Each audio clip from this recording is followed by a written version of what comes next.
You've arrived at the nightly narrative journal, a quiet place where every story drifts softly into the night. Settle in, take a slow breath, and let the calm guide you. If you enjoy these gentle journeys, feel free to subscribe and join us for more nighttime tales. Tonight, we travel together to Paris in the year 1905. It is a city of gaslight and early electric lamps, of cobblestone streets and horse-drawn carriages, of art and literature and endless conversation in smoky cafes. But we are not going to the busy boulevards or crowded theaters. We are going somewhere quieter, somewhere sacred to those who love books and learning and solitude. We are going to a library. This library sits on a quiet street in the 6th arrondissement, not far from the Luxembourg Gardens. It is not one of the grand public institutions like the Bibliothèque Nationale. Instead, it is a smaller, private library, established by a wealthy collector who wished to share his treasures with scholars and serious readers. The building itself dates back to the 17th century, a townhouse converted to house thousands upon thousands of books. The evening is mild for November. There is a gentle mist in the air, softening the edges of buildings, creating halos around the street lamps. The sky above is dark blue rather than black, holding the last memory of sunset, even though the hour is late. Most shops have closed for the night. The bakeries are dark, their ovens cold, until morning. The cafes are beginning to empty, their patrons heading home after long discussions of politics and art and philosophy. But the library remains open for a few more hours. It keeps late hours for those who work during the day, for students who need a quiet place to study, for writers seeking inspiration among the carefully preserved pages of centuries past. You are walking along the narrow street, your footsteps echoing softly against the old stone buildings. The air smells of coal smoke and damp leaves, of bread from the bakery you passed 2 blocks ago, of the Seine River not far away. There is a quality to the silence here that feels almost sacred. Even the sounds that do exist, the distant clop of hooves, the murmur of voices from an open window, the soft hiss of the gas lamps, seem muted, respectful of the hour. Your breath creates small clouds in the cool air. You pull your coat more tightly around yourself, feeling grateful for its warmth. Your leather shoes make a pleasant, rhythmic sound against the cobblestones. You are in no hurry. There is something deeply satisfying about moving slowly through this old city, feeling connected to centuries of people who walked these same streets. As you walk, allow yourself to relax even more deeply. Feel your body becoming heavier, more peaceful with each step we take together through this imagined Paris night. Your eyelids may be growing heavy. This is good. Allow them to close if they wish. You can still see everything I describe, perhaps even more clearly, with your inner vision. We are almost there now. Just ahead, you can see the library building.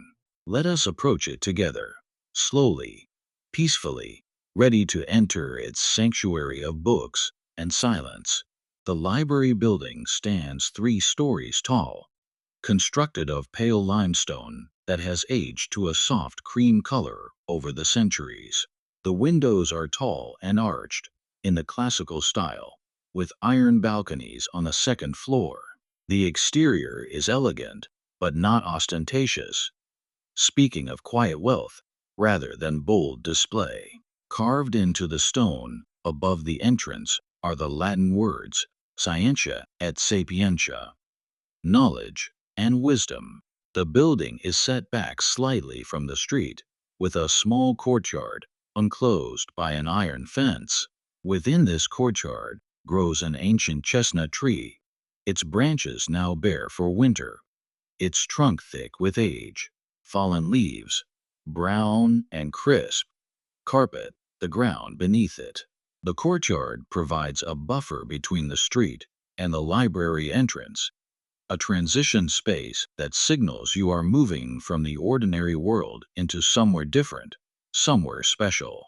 During the Belle Epoque, this neighborhood is home to intellectuals and artists, to professors from the Sorbonne, and writers dreaming of literary success.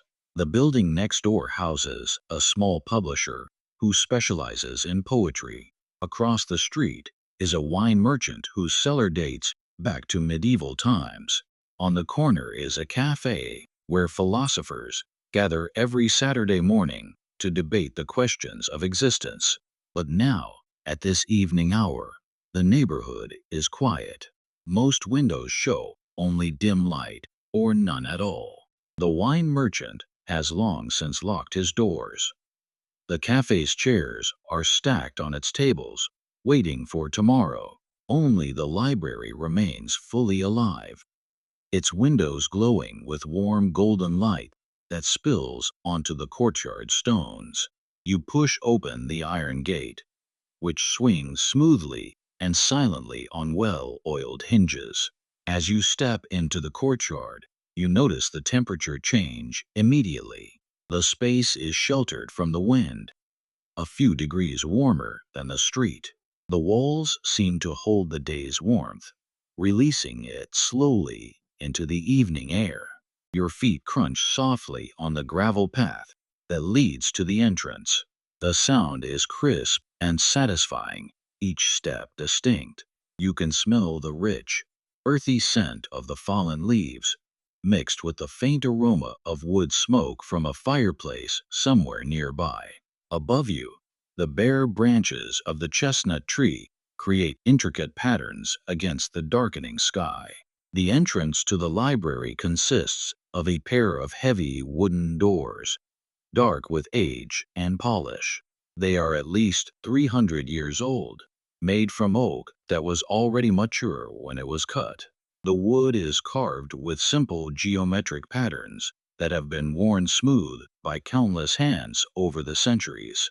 Large iron hinges, black and substantial, stretch across the doors like the branches of a tree. Set into the right door, at shoulder height, is a smaller door, just large enough to pass through. This is the entrance that patrons use. The full doors are only opened on rare occasions, when large pieces of furniture or substantial book collections need to pass through. You reach for the brass handle, which has been worn to a soft shine by thousands of hands before yours. The metal is cool, but not cold, pleasant to touch. You turn it and feel the satisfying click of the latch releasing. You push, and the door swings inward smoothly, silently. Immediately, you are enveloped in warmth and the most wonderful smell. It is the scent of old books, thousands of them, paper aging gracefully, leather bindings, cloth covers, wood shelves, furniture polish, and beneath it all, the faint smokiness of lamp oil. There is also a hint of coffee, probably from a cup the librarian is drinking at his desk. These scents combine into something indescribable, something that anyone who loves books and learning will recognize instantly as the smell of sanctuary. The entrance hall is not large, perhaps 3 meters square, with a high ceiling that disappears into shadow. The floor is tiled in black and white marble, arranged in a checkerboard pattern. The walls are paneled in dark wood, and hanging on them are framed portraits of serious-looking men, probably the library's founder and benefactors. They gaze down at you with expressions of scholarly intensity, but somehow their presence feels welcoming rather than intimidating, as if they are pleased that someone else has come to appreciate what they valued. To your right is a coat stand made of dark wood with brass hooks. A few coats already hang there, along with a battered leather satchel that probably belongs to a student. You remove your own coat, feeling the warmth of the library making it unnecessary now, and hang it on an empty hook. The coat stand accepts it with a slight creak, a sound that has probably accompanied every visitor's arrival for decades. Directly ahead, an archway leads to the main reading room. Through it, you can see the golden glow of lamps and the dark shapes of bookcases. You can hear the subtle sounds of occupation, a page turning, a chair creaking very softly, the scratch of a pen on paper. But these sounds are so quiet that they enhance, rather than disturb the silence. Before entering the reading room, you pause for a moment in the entrance hall, allowing yourself to fully transition from the outside world to this inner sanctuary. Take a deep breath, filling your lungs with that distinctive library smell. Feel how your body has already begun to relax, your shoulders dropping, your breathing slowing. There is something about this place that invites calmness, that seems to say, here, you can rest. Here, you can simply be. You are ready now to enter the library properly, to explore its treasures, and find your own quiet corner where you can settle in for the evening.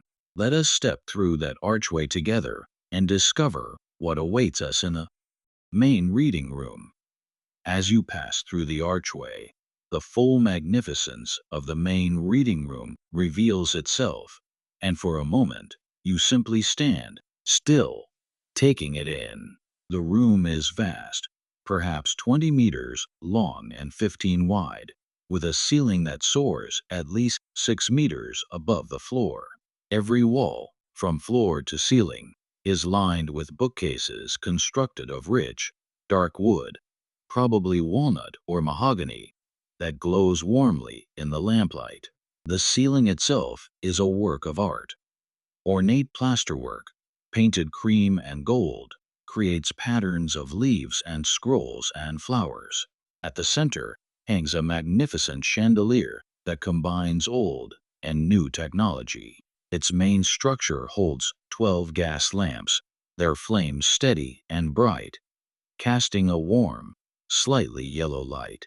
But attached to the same fixture are also 6 electric bulbs, relatively new additions. Their light cleaner and whiter. The combination creates a richness of illumination that neither source alone could provide. Additional lighting comes from reading lamps placed on tables and desks throughout the room. These are mostly oil lamps with green glass shades, though a few are electric, with the bulbs visible inside their frosted glass globes. The green shades cast pools of concentrated light perfect for reading, while allowing the upper part of the room to remain in softer shadow. The floor is made of wooden parquetry, arranged in an intricate herringbone pattern. The wood has been polished until it gleams, and yet there are also worn paths visible where countless feet have walked over the years. From the entrance to the main desk, from the desk to the various sections of shelving, from the shelves to the reading tables. These paths are like a map of how people have moved through this space, the physical record of thousands of searches for knowledge. The bookcases themselves are architectural marvels. Each one reaches almost to the ceiling, requiring rolling ladders to access the higher shelves. The shelves are adjustable, with some spaces tall enough for oversized volumes, others perfectly sized for standard books. Every shelf is completely full, books packed spine to spine, organized according to a system you would need the librarian to explain fully. But even without understanding the cataloging system, you can see general categories. One entire wall appears to be devoted to French literature. You recognize names on the spines: Hugo, Balzac, Flaubert, Zola, and many others. Another section holds philosophy, with works in French, German, Latin, and Greek. There are shelves of history books, their spines embossed with gold titles, shelves of scientific works, many with hand-colored illustrations of plants, animals, or astronomical phenomena. Books about art, books about music, books about mathematics, books about languages you cannot even identify. The books themselves are beautiful objects. Most are bound in leather, brown, black, dark green, dark red, with titles stamped in gold on their spines. Some are bound in cloth, others in vellum. A few special volumes, which you can see locked behind glass in a special cabinet, are bound in materials even more precious: ivory, tortoiseshell, or elaborately tooled leather inlaid with silver or mother of pearl. Many books show signs of age and use. The leather is scuffed on some, darkened by handling. Spines are cracked on the most popular volumes.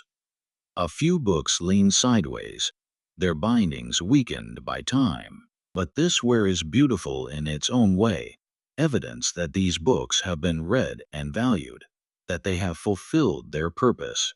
In the center of the room are four large reading tables, each capable of seating 8 people. The tables are made of the same dark wood as the bookcases, with thick tops that do not wobble or shift. Each table has 4 reading lamps, evenly spaced along its length. Currently, only 3 people occupy these tables: an elderly gentleman reading a large volume with maps, a young woman taking notes from a stack of books, and a middle-aged man simply sitting with his eyes closed, his hands folded on the table before him, perhaps thinking through some problem. Around the perimeter of the room, between the bookcases, are smaller desks and comfortable chairs for those who prefer more privacy or solitude. Most of these are unoccupied at this hour. One holds a student who has clearly been there for many hours, surrounded by open books and scattered papers, his head now resting on his arms, fast asleep. His gentle snoring is barely audible, but adds a human element to the room's atmosphere. Against the far wall is the librarian's desk, substantial and imposing, made of oak and elevated on a small platform so that the librarian can survey the entire room. The current librarian is an elderly man with white hair and a magnificent white mustache. He wears a dark suit with a vest, and over this, a long cardigan for warmth. Gold-rimmed spectacles rest on his nose as he makes notations in a large ledger. He looks up as you enter, meets your eyes, and nods with a small, welcoming smile before returning to his work. No words are necessary. You are welcome here. That is understood. The sounds in this room are the sounds of contemplation and study, the turning of pages, each with a soft whisper of paper against paper, the scratch of pens on paper as people take notes, the occasional creak of a chair as someone shifts position, the librarian's pen making its steady notations. Outside, very faintly, you can hear the clip-clop of a horse pulling a late carriage, but the sound seems to come from another world entirely. And underneath all these individual sounds is something else, a quality of silence that is almost tangible. It is not the mere absence of noise, but rather a presence in itself, a silence that has been cultivated and protected over many years. It is a silence that welcomes you in, that invites you to add your own quiet presence to this community of readers and thinkers. The air in the room is warm, but not stuffy. There must be some system of ventilation, probably vents in the ceiling, that allows fresh air to circulate without creating drafts. The temperature is perfect for sitting still for long periods, warm enough that you do not need your coat, cool enough that you will not become drowsy from heat. As you stand there, taking in this magnificent room, you feel something shifting inside yourself. The concerns of the day begin to seem less urgent, less important. The noise and rush of the outside world fade away. You feel yourself slowing down, settling down, coming into alignment with the peaceful rhythm of this place. Take a deep breath, slowly, filling your lungs with the book's scented air. Hold it gently. Release it slowly, feeling your body relaxing even more deeply. Your shoulders drop. Your jaw unclenches. Your hands unclench. You are safe here. You are welcome here. You can rest here. Now, let us explore this wonderful library more fully. Let us walk among the shelves and discover what treasures await us in the stacks. Before we venture into the stacks, take a moment to observe the librarian more closely. He is an integral part of this library's atmosphere, as much a fixture as the books themselves. His name is Monsieur Beaumont, though most patrons simply call him Monsieur, with the respectful tone reserved for teachers and masters of a craft. Monsieur Beaumont has worked in this library for 43 years. He began as a young man of 25, hired by the library's founder to help catalog a newly acquired collection of 18th century scientific texts. That task took him 2 years, during which he fell deeply in love with both the books and the building that housed them. When the previous librarian retired, Monsieur Beaumont was the obvious choice to take his place. Now, at 68 years old, he knows every book in this library. Ask him about any topic, and he can direct you to not just one but several relevant volumes, can tell you which has the most thorough coverage, which is most readable, which contains the most recent thinking. His memory for the collection is extraordinary, almost supernatural. Sometimes patrons joke that he has read every book here, but Monsieur Beaumont always corrects them gently. He has read many, most even, but not all. There are always more books to read than any lifetime can contain. This is one of the great joys of libraries, their infinitude, the way they contain more than any one person can fully possess. Watch him now as he works at his desk. He moves with the careful precision of someone who respects the objects he handles. His current task is updating the acquisition register, recording 3 new books that arrived this morning. He writes in a beautiful, flowing script, practiced over decades, each letter perfectly formed. The pen he uses is a fine instrument, made of ebony with a gold nib, a gift from a grateful scholar whose research was aided by Monsieur Beaumont's encyclopedic knowledge. The librarian's desk is a landscape of careful organization. To his left is a stack of books awaiting reshelving. To his right is his coffee cup, white porcelain with a delicate blue pattern, sitting on a small saucer. The coffee is strong and black, the way he has drunk it every evening for 40 years. Behind him, on a shelf, are the various tools of his trade: a stamp and ink pad for marking acquisition dates, a bottle of ink, spare nibs, a magnifying glass for examining fine print or damaged pages, a set of small brushes for dusting delicate volumes, and a pot of leather preservative for maintaining the bindings. Also on his desk is a small framed photograph of his late wife, Marguerite, who passed away 5 years ago. She understood his devotion to this library, never resented the long hours he spent here. Indeed, she often brought him dinner in a basket when he worked late, sitting with him in companionable silence while he ate, reading her own book. The photograph shows her in the library's garden, taken some summer 20 years ago, smiling at the camera with the affectionate tolerance of someone who knows she is married to a man whose first love is books. Monsieur Beaumont's evening routine is unvarying, a ritual that gives structure to his days. He arrives at 3 o'clock in the afternoon, takes over from the day librarian, and remains until the library closes at 10 o'clock. His first task is always to walk through the entire library, checking that everything is in order. He looks for books left on tables or chairs, returns them to their proper places. He adjusts books on shelves that have been pulled out and replaced carelessly. He checks the lamps, ensuring all are functioning properly and filled with enough oil to last the evening. At 4 o'clock, he allows himself his first coffee of the evening, standing at his desk to drink it, looking out over the reading room. At 6 o'clock, he has a light meal, usually bread, cheese, and fruit that he brings from home wrapped in cloth.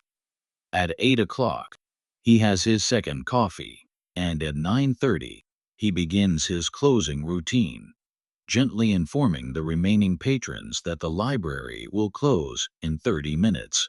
But between these fixed points, he is available to help visitors. He does this with genuine pleasure, guiding them to the books they need, sometimes suggesting volumes they did not know existed, but that perfectly address their questions. He has a gift for understanding what people truly seek, even when they struggle to articulate it themselves.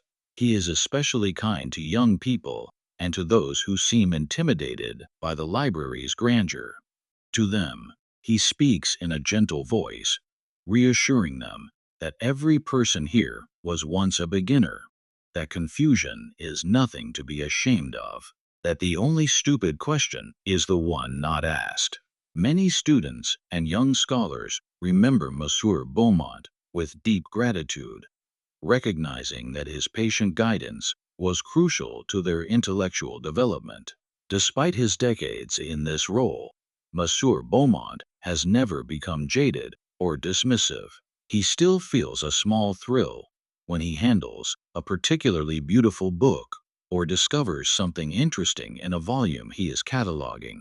He still loves the smell of old paper, the feel of leather bindings, the aesthetic pleasure of a well-designed title page.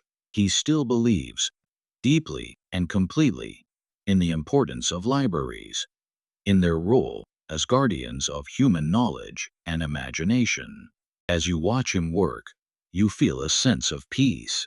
There is something deeply comforting about observing someone who knows exactly what they are doing, who performs their work with mastery and love.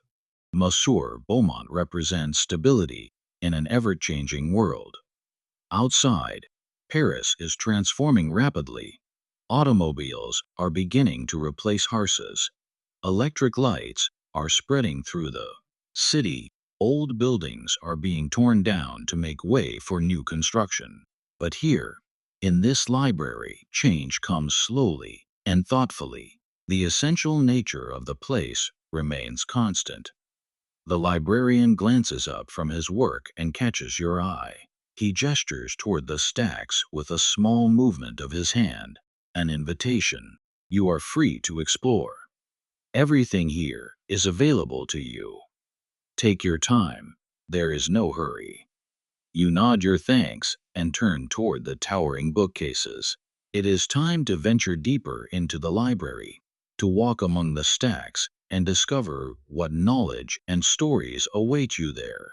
You approach the nearest bookcase, running your eyes along the spines of the volumes shelved there. Even in the gentle lamplight, the gold lettering catches and reflects the illumination, making titles legible. Histoire de France, Précis de Géométrie, Les Fleurs du Mal, Trait de Physique. Each spine represents countless hours of someone's work, thought crystallized into words, preserved between covers for future generations. You step into the narrow aisle between two tall bookcases, and immediately the atmosphere changes. The shelves on either side create a corridor, perhaps 1 meter wide, and the books seem to lean in around you, not oppressively, but protectively, like being in a forest of paper and leather rather than wood. The aisle stretches ahead of you for perhaps 10 meters, ending at a tall window that shows only darkness and the reflection of the lamps behind you. The floor creaks softly under your feet, a gentle sound that speaks of old wood and the passage of many feet over many years. The sound is not disturbing, but rather pleasant, a kind of announcement of your presence, a dialogue between you and the building. Each footstep produces a slightly different note, creating a subtle melody as you walk slowly forward. On your left, this particular section appears to contain works of French literature from the 19th century. You recognize many names: Victor Hugo's Les Miserables and Notre Dame de Paris, Stendhal's La Ruche et le Noir, George Sand's Indiana and Consuelo, Gustave Flaubert's Madame Bovary, Guy de Maupassant's collections of short stories, Émile Zola's lengthy Rougon-Macquart cycle. Some volumes are single books, others are parts of multi-volume sets, their spines numbered in Roman numerals. The books vary in condition. Some look almost new, their leather bindings still supple and richly colored, their gilt lettering bright. Others show their age and use, spines faded, leather dried and cracked, gilt worn away, so that titles must be read more by touch than by sight. You reach out and gently touch one of these older volumes, feeling the texture of the leather under your fingertips. It is surprisingly pleasant, smooth in some places, rough in others, bearing the marks of all the hands that have pulled it from the shelf over the decades. On your right, the shelves hold philosophy and theology. Here the languages become more varied. French certainly, but also Latin, German, some Greek, even some English and Italian.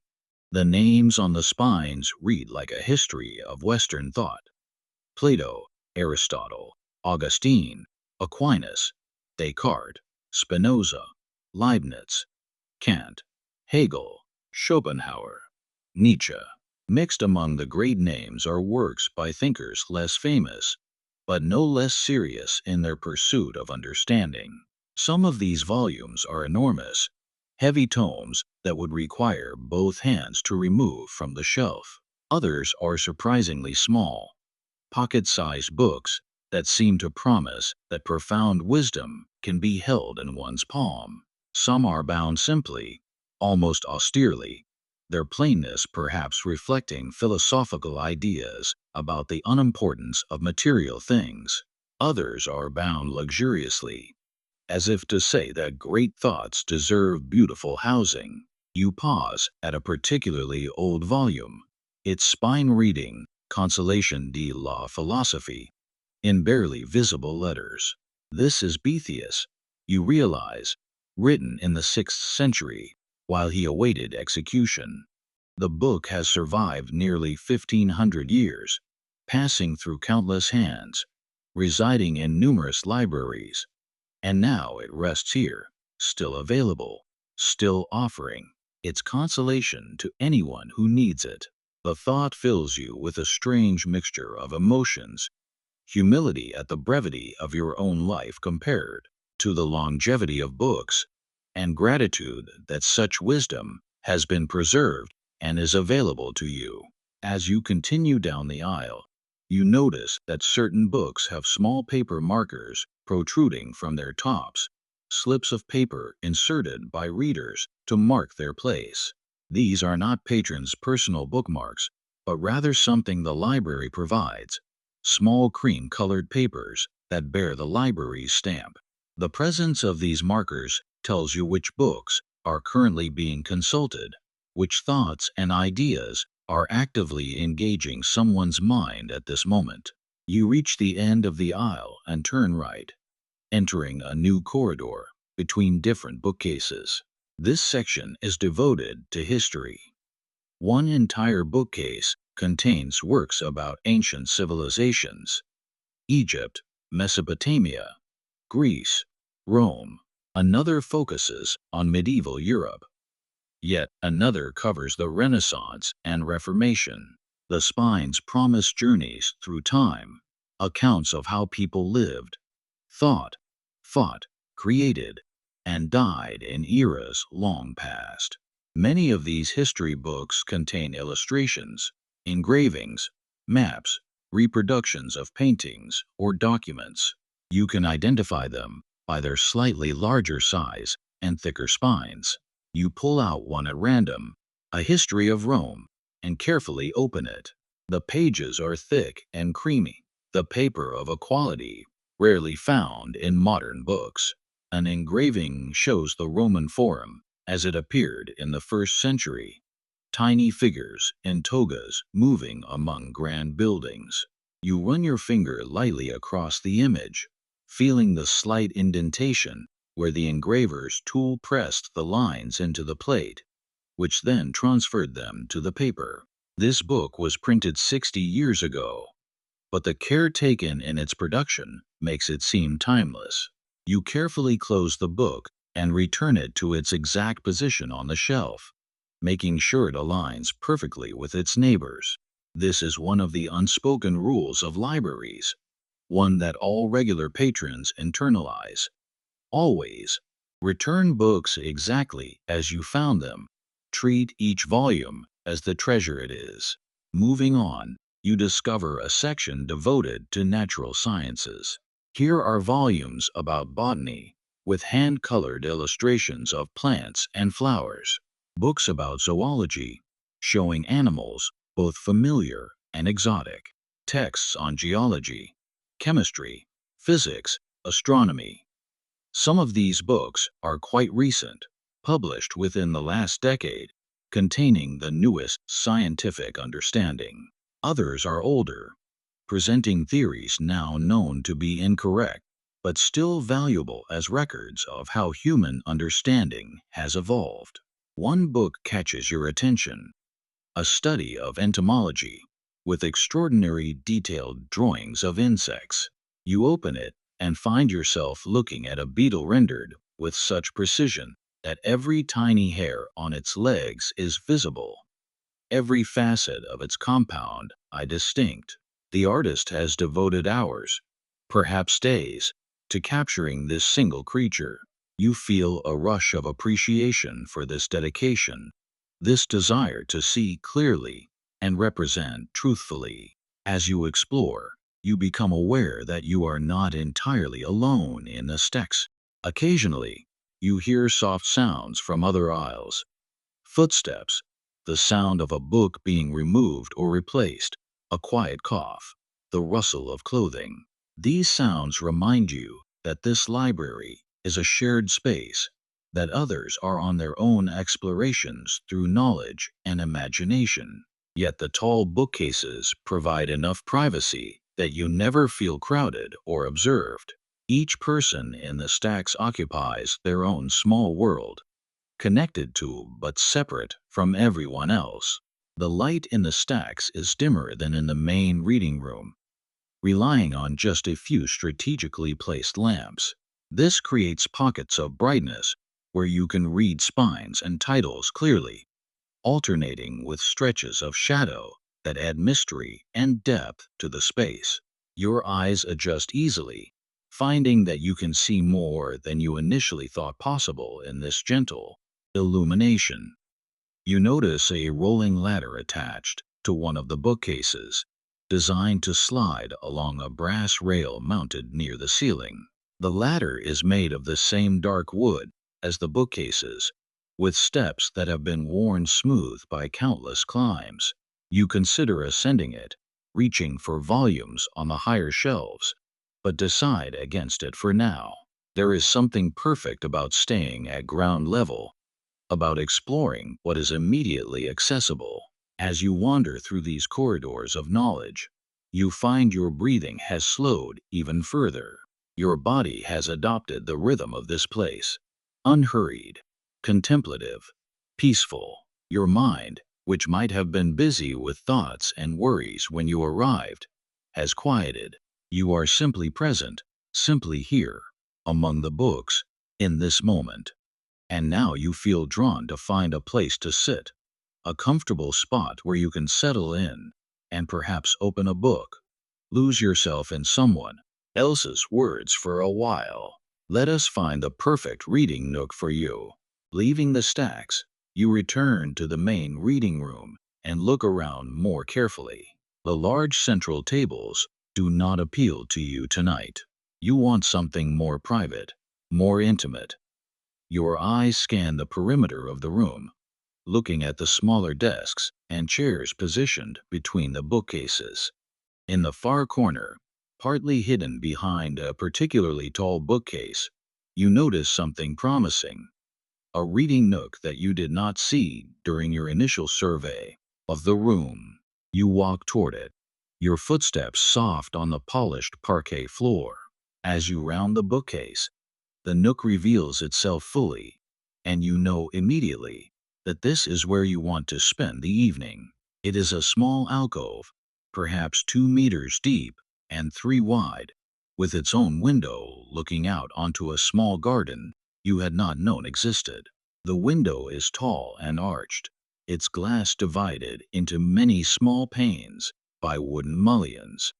Heavy velvet curtains, dark green and slightly faded, frame the window on either side, ready to be drawn for privacy or to block drafts, though they remain open now. In front of the window sits a leather armchair, and it is the most inviting chair you have ever seen. It is old, probably as old as the library itself, upholstered in oxblood red leather that has cracked and creased with age into a pattern as unique as a fingerprint.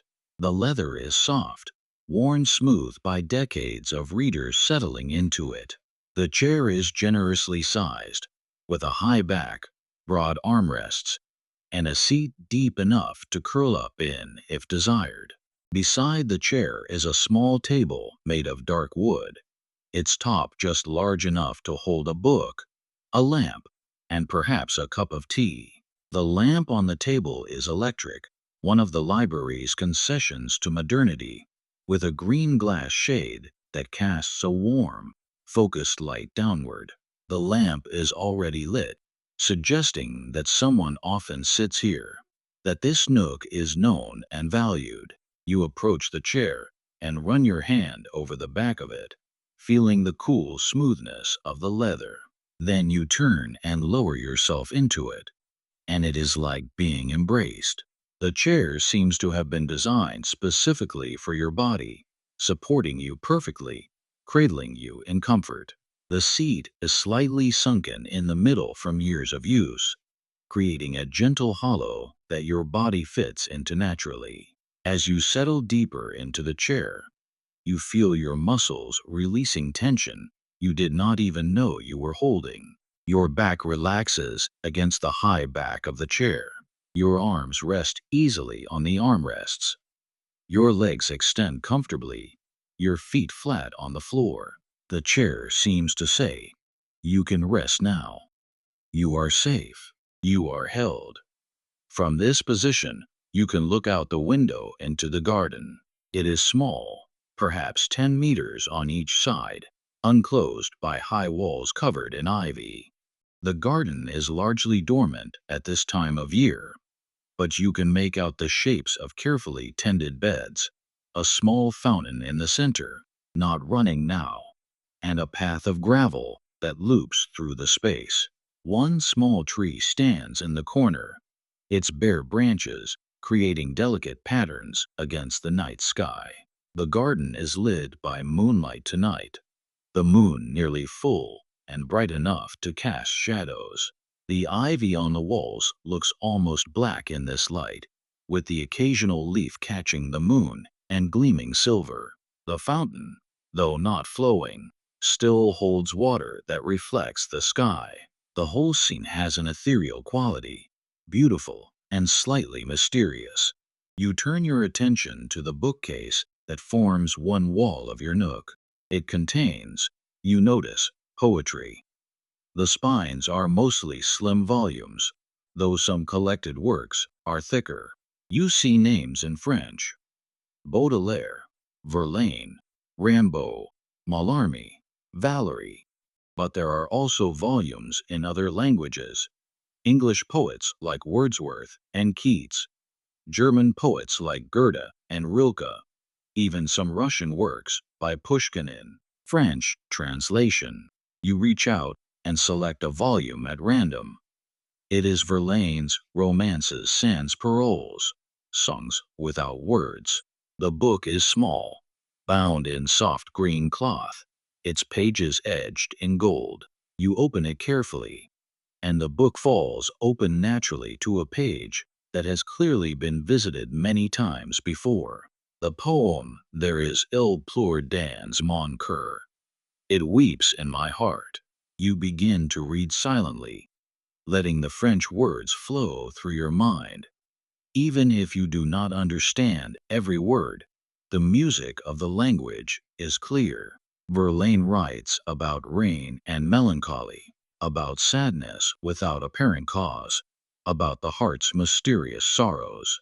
The poem is short, just a few stanzas, and it seems to capture something essential about quiet sadness, about the gentle melancholy that sometimes descends without reason. As you read, you become aware of the silence in your nook. It is different from the silence in the rest of the library, somehow deeper and more complete. The bookcase and the window seem to create a small world separate from everything else. You could be the only person in the entire building, the only person in the entire city, for all you can tell from here. The lamp beside you casts its green-tinted light onto the pages of the book, making the white paper appear creamy, the black ink very dark and crisp. Your hands holding the book are steady, relaxed. Your breathing is slow and deep, barely noticeable. Time seems to have stopped, or at least to have become irrelevant. There is only this moment, this chair, this book, this quiet. You read another poem, and then another, not rushing, taking your time with each one, letting the words settle into your mind. Some poems you understand fully, others only partially, but it does not matter. The experience of reading poetry is not always about understanding every word, but about allowing the language to work on you in ways that bypass pure comprehension, to touch something deeper. After reading several poems, you close the book gently and rest it on your lap. Your eyes drift to the window, looking out at the moonlit garden. You notice small details you missed before, the way the frost is beginning to form on the edges of the fountain, the dark opening of a doorway in the far wall, probably leading to another part of the building. A bird, you think it might be an owl, perched silently on a branch of the small tree. As you watch, the owl lifts off, spreading wide wings, and glides silently across the garden, disappearing over the wall. The sight fills you with a quiet joy, a sense of having witnessed something private and special. You let your eyes close for a moment, just resting them, and find that the darkness behind your eyelids is peaceful, inviting. Your body feels heavy now, deeply relaxed, as if you could simply melt into this chair and stay here forever. Your mind is quiet, empty of worries and plans, and the endless chatter that usually fills it. When you open your eyes again, you are not sure how much time has passed. It could be seconds or minutes. Everything looks slightly softer, as if you are viewing the world through a gentle filter. The lamplight seems warmer, the leather of the chair seems softer, the weight of the book on your lap seems lighter. You realize that you are completely, deeply comfortable. Not just physically comfortable, though you certainly are that, but comfortable in some larger sense. You are comfortable in this place, in this moment, in your own skin. All the tension and striving and doing that fills your normal days has fallen away, and what remains is simply being. Take a deep breath, slowly, filling your lungs with the book-scented air. Hold it gently. Release it, feeling yourself sinking even deeper into the chair, into the quiet, into the peace. You are exactly where you should be. There is nowhere else you need to go, nothing else you need to do. You are here, in this nook, in this library, in this moment of perfect stillness, and it is enough. It is more than enough. It is everything. As you sit in this peaceful nook, it might be interesting to understand a bit more about the world outside these walls, about what Paris is like during these early years of the 20th century. Understanding the context can deepen your appreciation for why this library is such a sanctuary. The years from 1890 to 1914 are known as the Belle Epoque, the beautiful era. It is a time of relative peace and prosperity in France, a golden age of art, literature, music, and culture. Paris is the undisputed cultural capital of the Western world, drawing artists, writers, composers, and intellectuals from across Europe and beyond. This is the Paris of the Impressionists and Post-Impressionists, of Monet painting his water lilies, of Renoir capturing the joy of urban life, of Cézanne deconstructing form and color in ways that will influence art for generations. It is the Paris of Art Nouveau, with its flowing organic lines decorating everything from metro station entrances to jewelry to posters advertising cabarets and concerts. In the cafes of Montmartre and Montparnasse, young artists and writers gather to debate aesthetics and philosophy, to read their latest work aloud, to argue passionately about the nature of beauty and truth. Names that will later become famous are still unknown. Picasso is just beginning to develop the style that will become Cubism. Matisse is exploring bold uses of color that shock conservative viewers. Modigliani is arriving from Italy with dreams of becoming a sculptor. The literary scene is equally vibrant. Marcel Proust is working on the novels that will become La Recherche du Temps Perdu, though they remain unpublished for now. André Gide is exploring questions of morality and authenticity in his fiction. Guillaume Apollinaire is experimenting with poetic forms that break all traditional rules. The symbolist movement is in full flower, with poets seeking to capture moods and sensations rather than clear meanings. Paris during the Belle Epoque is also a city of spectacle and entertainment. The Moulin Rouge and Folies Berger offer elaborate cabaret shows. The opera houses present the latest works by composers like Debussy and Ravel, whose impressionistic music captures the spirit of the age.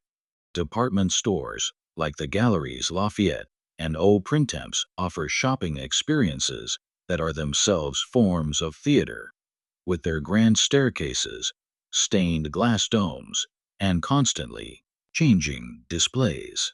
Technology is transforming daily life. Electric lights are gradually replacing gas lamps, though the transition is far from complete. Telephones are becoming more common, though still primarily used by businesses and wealthy individuals. The Metro Underground Railway system is expanding rapidly, making it easier to move around the city. Automobiles are appearing on the streets, though hearses and horse-drawn carriages still dominate.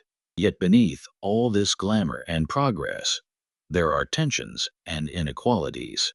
Many Parisians live in poverty, crammed into tiny apartments in the outer arrondissements.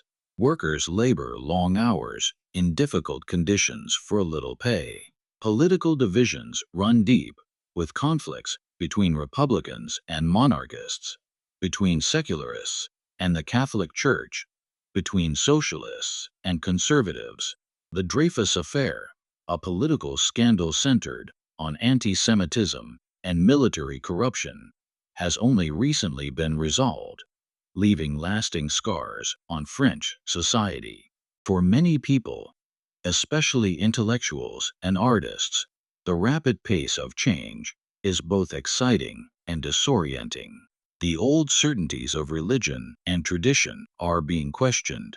New ideas from science, philosophy, and psychology are challenging fundamental assumptions about human nature and society. Darwin's theory of evolution, Freud's theories about the unconscious mind, Nietzsche's proclamation that God is dead, all these ideas are circulating and creating both intellectual ferment and anxiety. In this context of rapid change and questioning, libraries like this one serve a crucial function. They are anchors, places of stability, where the accumulated knowledge and wisdom of centuries remain accessible and valued. In a world that sometimes seems to be spinning too fast, where the new constantly replaces the old, libraries remind people that not everything should be discarded, that the past has value, that contemplation and learning are worthy pursuits regardless of whether they lead to immediate practical results. For the scholars and students who use this library, it is more than just a place to find books. It is a community, a place where they feel understood and valued. The university professor working on a monograph about medieval philosophy, the young student trying to understand Kant's critique of pure reason, the amateur historian researching his family's past, the poet looking for inspiration in earlier works, all find welcome here. All find a space where their pursuits are respected, where they can work without judgment or pressure. For Monsieur Beaumont, the librarian, this building and its collection represent something almost sacred. He sees himself not as merely an employee, but as a guardian, a keeper of the flame. The books in his care are not just objects, but repositories of human thought and imagination, links in a chain that stretches back to the ancient world and forward to an unknown future. By preserving these books, by making them available, by helping people find what they need, he is participating in something larger than himself, something essential to civilization. Many of the library's patrons share this feeling. They come here not just because they need a specific book, but because they need to be in a place that values what they value. In their daily lives, they may feel like oddities, people obsessed with obscure topics, impractical dreamers. But here, surrounded by tens of thousands of books representing centuries of similar obsessions and dreams, they feel normal. They feel at home. The library is also a great equalizer. When you pass through those heavy oak doors, your social class, your wealth or lack of it, your connections or lack of them, none of that matters. What matters is only your love of learning, your respect for books, your willingness to maintain the quiet atmosphere that makes concentration possible. A penniless student has as much right to be here as a wealthy collector. Everyone sits in the same chairs, uses the same lamps, breathes the same book-scented air. This democratic quality is particularly important in a society that remains deeply stratified by class. Outside these walls, how much respect someone receives, what opportunities are available to them, often depends entirely on birth and wealth. But in here, the only hierarchy is the informal one of knowledge and dedication. Monsieur Beaumont treats everyone with the same courtesy, whether they are famous professors or unknown students. As you sit in your comfortable chair, you are participating in this tradition, becoming part of this community, even if only for an evening. The scholars and writers of centuries past who sat in this same chair, who read by this same lamp, who looked out at this same garden, they are with you in spirit, connected through the shared experience of seeking knowledge, seeking beauty, seeking truth. And the books surrounding you represent not just information, but hope. Hope that human beings can understand their world, can communicate across time and space, can create beauty and meaning even in the face of mortality and uncertainty. Each book is an act of faith, a belief that what the author has to say matters, that it is worth preserving, worth sharing. In this library, in this city, in this era, you are exactly where you should be. And the peace you feel is not just the absence of disturbance, but the presence of something positive, the feeling of being part of something meaningful, something enduring, something good. Take another deep breath, slowly, letting this feeling of connection and meaning fill you. Hold it gently. Release it, feeling yourself settling even more deeply into comfort, into peace, into rest. As you sit in your nook, time continues to pass, though you are hardly aware of it. The rhythm of the library is so gentle, so steady, that minutes and hours seem to lose their usual meaning. You have entered a space where clock time matters less than the internal time of reading, thinking, and simply being. Gradually, you become aware that the quality of the light is changing. Looking up, you notice that the electric lights in the main reading room have been dimmed slightly, Monsieur Beaumont's way of signaling that the evening is advancing, that those who wish to stay much longer should perhaps consider heading home. The gas flames in the chandelier continue to burn steadily, but their light now seems warmer and more dominant than before. The number of people in the library has decreased. Earlier, there were perhaps 7 or 8 patrons scattered throughout the reading room and stacks. Now you can see only 3. The elderly gentleman with the maps, who seems entirely absorbed and oblivious to the hour. A younger man who has just arrived, settling in at one of the central tables with a purposeful air suggesting he plans to stay until closing. And somewhere in the stacks, you can hear pages turning, though you cannot see who is there. The student who fell asleep at his desk has apparently woken and departed while you were lost in your book. His corner desk stands empty now, the surface cleared, the chair pushed neatly under the desk. You wonder if Monsieur Beaumont gently woke him, suggesting he go home to a proper bed. The librarian has seen countless students push themselves too hard, and he always shows compassion for their exhaustion, even as he maintains the rules about sleeping in the library. Outside your window, the garden has changed as well. The moon has moved across the sky, and its light now illuminates different areas. What was brightly lit before is now in shadow, and vice versa. The fountain, which earlier was mostly in darkness, now catches the moonlight directly, making the water in its basin gleam like silver. The frost you noticed forming earlier has thickened, coating the stone rim of the fountain with a delicate white layer that sparkles. The temperature has dropped as well. You cannot feel this directly. The library remains comfortable, its thick stone walls and careful heating maintaining a steady warmth.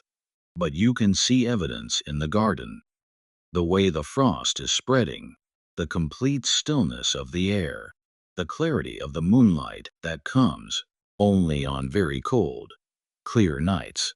You imagine the city beyond the garden walls, beyond the library. The cafes will be closing now, their last patrons reluctantly heading home. The theaters will have emptied hours ago, their audiences dispersed to various corners of the city.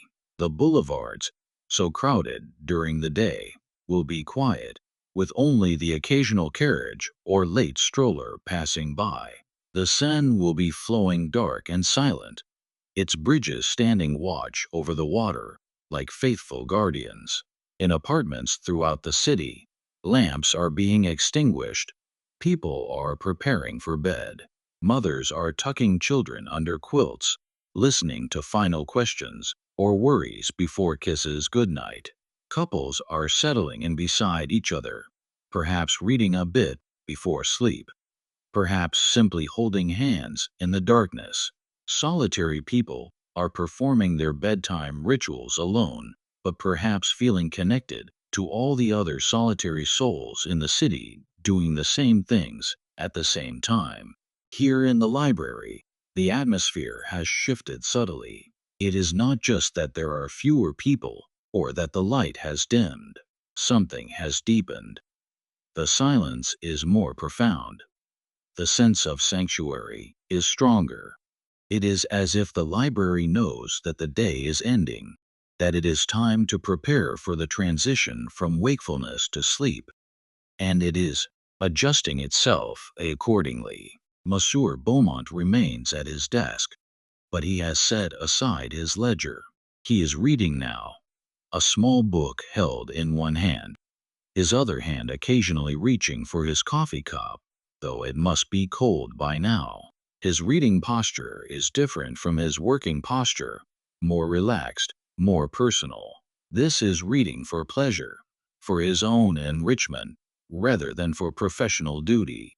You cannot see the title from where you sit, but you imagine it might be poetry, or perhaps a philosophical work, something that rewards slow, contemplative reading. The sounds of the library have changed too. The small noises that characterize the earlier evening, pages turning, chairs creaking, pens scratching, have become even rarer. Now there are long stretches of complete silence, broken only by the occasional sound, a book being closed, footsteps in the stacks, the very faint hiss of the gas lamps burning. And beneath all these sounds, so subtle you are not sure if you are really hearing it or imagining it, is something else. The sound of the building itself, the nearly imperceptible creaks and settlings that all old buildings make, like the breathing of something ancient and alive. Your own body has adjusted to match this deepening quiet. Your breathing is very slow now, barely perceptible. Your heartbeat has slowed to its resting rate. Your muscles are completely relaxed, without any tension anywhere. Your mind, which was earlier engaged with the poems you were reading, has now settled into a state of peaceful emptiness, not thinking about anything in particular, just experiencing the present moment. The book of Verlaine's poetry still rests on your lap, your hands gently holding it. You have not opened it for a while, content simply to hold it, to maintain that connection with the poet and his words without actively reading. There is something satisfying about this, about being in relationship with a book without needing to consume it, about companionship without demand. Your eyes are drawn again to the window, to the moonlit garden. A slight breeze must have risen, because you can see the ivy on the far wall moving very slightly, individual leaves trembling. The movement is mesmerizing, hypnotic. Your eyes follow the patterns of movement without trying to make sense of them, just watching, just being present to this simple, beautiful phenomenon. You notice that your eyelids are becoming heavy, that keeping them open requires a tiny effort. This is pleasant, rather than concerning. It feels natural. Right. The day has been long, and now your body is ready for rest. The chair holds you so perfectly. The atmosphere is so peaceful. The moment is so complete that the idea of sleep seems not like an end, but like a natural continuation, a deepening of the peace you already feel. Let your eyes close for a moment. Notice how good it feels to rest them, to be in the darkness behind your closed lids. Notice how your other senses become slightly more acute when your eyes are closed. You can hear the subtle sounds of the library more clearly, can smell the books scent more strongly, can feel the texture of the leather chair more precisely. When you open your eyes again, everything looks slightly dreamlike, as if the boundary between waking and sleeping is becoming thinner, more permeable. This is a pleasant sensation. This gentle dissolution of categories, this movement toward rest. The night has almost fully claimed the library now. Only a few more minutes until closing. Only a few more moments in this perfect space. But for now, you are still here, still present, still held by the sanctuary of books and silence and light. As the deep quiet of night finally settles around the library, you sense that your time here is gently coming to an end. The lamps glow softly, casting warm pools of golden light across the shelves, and for a moment you simply sit there, breathing in the comforting scent of old paper, ink, and centuries of preserved thought. You look once more at the vast collection surrounding you. 15,000 carefully chosen volumes, works that have survived generations, minds, and moments in time. Every book here is a quiet testament to human curiosity, imagination, and the unbroken chain of people who cared enough to preserve knowledge for those who would come after. Tonight, you have been a part of that chain. You wandered through history, listened to the whispers of poets, traced the journeys of explorers, and touched the fragile edges of old manuscripts without ever leaving your chair. And now, as you gently close the book in your hands, a peaceful stillness settles over you. The library seems to breathe with you, its presence warm, steady, eternal. You rise slowly, offering one last look at this universe of stories and ideas. It feels less like leaving and more like saying see you again. Because knowledge is patient, these books will wait. And when you return, whether in another dream, another night, or another story, they will welcome you back just as kindly. With one final deep breath, you step toward the door. The soft creak of the hinges blends with the quiet rustle of pages somewhere deeper inside, as if the library itself is wishing you a gentle good night. And as the scene slowly fades, I want to thank you for joining this peaceful journey. If this story brought you calm, if it helped you rest or dream a little easier, don't forget to like the video and subscribe to the channel. Your support truly helps new stories find their way into the world. Now, you may close your eyes and drift into a deep, restful sleep. Good night, and until our next story.